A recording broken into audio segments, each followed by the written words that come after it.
Kung alam mo, sa katalaki ng karami. Sa Japan, no? Mahirap siguro sa Japan na yun. Oo, kasi tsunami na. Kaya naman, apektado ka kayo. Sabi mo, di ka apektado. Oo. So, kaya apektado ka pa. Gusto naman, no?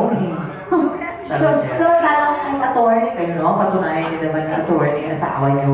Hindi kakasuhan namin kayo. Charing lang. Parang nga siyang Jessa din eh. May hawig din kay Jessa. Si Jess. Parang umiyak ng madaming beses, no? Parang malungkot ba? Parang may dinaramdam. Regular pa po ba pakikipagtalik? Regular pa pakikipagtalik yung sa asawa niyo? Dapat lang regular. Pag nakikipagtalik po ba kayo, yung mga sinasabi kayo, umuungol ba kayo? Ano, di ba naman gumagano ng mga Saka iba po ang posisyon niya eh. So, magkaiba. dog style po ako pala. Ibig sabihin, maingay ba kayo sa ama pagka nakikipagtali? Tama lang. Tama lang. So, sabi, wala na. Ganyan. Kasi kailangan talaga na pag nagtatali kayo, maingay ka. Kasi ang pangit naman nakikipagsit sa asawa mo, wala kang emosyon doon. Baka sabihin ng asawa, uy, putang ina, buhay ka ba? Pero naman ako kilala, OA. Pag nakikipagsit ka, ang sakit! Ang ina! Lalaki, nasa CR pa naman. Binabanatan na pala ng driver. Alam mo na mag-practice. Nauna na. No? So, ang asawa niyo pong mas maingay kaysa, kasi tama lang kayo, yung asawa niya maingay. Ang ina, wala na tayong bigas. Pamali ang bukas sa gusto. Siya pa talagang nag-iingay na walang bigas. Charing na, dapat ganun ha? Oo. Kasi nakakadagdag sa pagsasama yan pagka maganda yung sexual activities. No? Ano bang posisyon ang ginagawa nyo? Madalas. Oo. Nakaganon ka lang. Nakatihaya. Nagkahaya nakaganon. Oo. Ihaya. Tapos nakakatulog siya.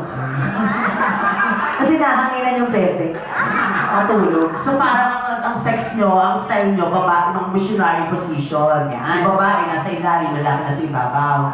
Ay, iba nyo, masyado lang luma yan. Baka kaya hindi makabuo, iba dapat. Ano dapat? Pwede mo gawin yan, pero ibahin mo ng style. Yung babae nasa ilalim ng kama, Yan. lalaki nasa ibabaw ng bubog. Yan. Tapos mag-gusto kayo, lapit ka naman dyan, lapit na ako dito eh. Wait lang, hindi mo naman ako. Yan. At tawag doon, Galaga Station. Baka PSP style. PSP. Yan, oo. Marami, okay? Mag-sex kayo, mag-dog style kayo, alam niyo dog style. Mag-sex kayo sa kalsada. Yan. Bakit? Doon nagtatali ka mga aso. Ayan. Sabay kayo sa mga kapitbahay mo, kumari ka kasi mula ko lang. Kasi mga kapitbahay mo nagsasabi na kasi nalis dyan. Tapos may U-turn, ay putak na U-turn.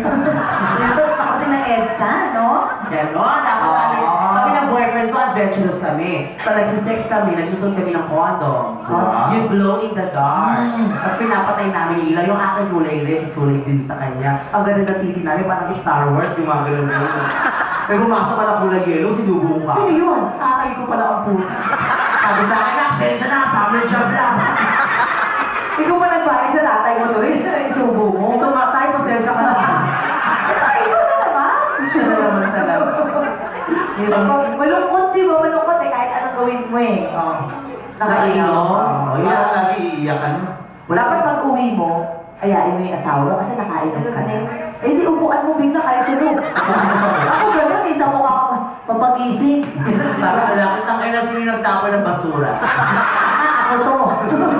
Sabihin mo! Ay, kahit di mo siya kailangan gisingin, ibig sabihin. Ako din pag uuwi ako, tulog na yung asawa, ito na siya ni-store ko. Oo, subuan mo lang sa mukha para kung dali brown out. Oo. Diba? At yung mga bata, magandang gabi, welcome to Ay, Jollibee. asan ba? Ito mga ito, ba't magandang gabi naman? Bata yan. Kasama si Father. Father, prayer meeting na po. Si Father, nag-red horse. Mga bagets, may kumakanta sa inyo? Siya, o mamaya tawagin ka namin Ito na. ang bata. Kung kaya ba ng katawan niya kumanta? Kaya yan. Ang liit ng katawan? Singer. O mamaya after nito tawagin ka namin, ikaw na kagad. Oo, ha? O sige, Madagdag ko lahat ginawa namin, pero para malungkot ka lang talaga. Pasukan mo ng baseball stick, yung puki mo ng sumayak ka. Sige, palakpakan for Madam Floor! Yes, palakpakan! Diba?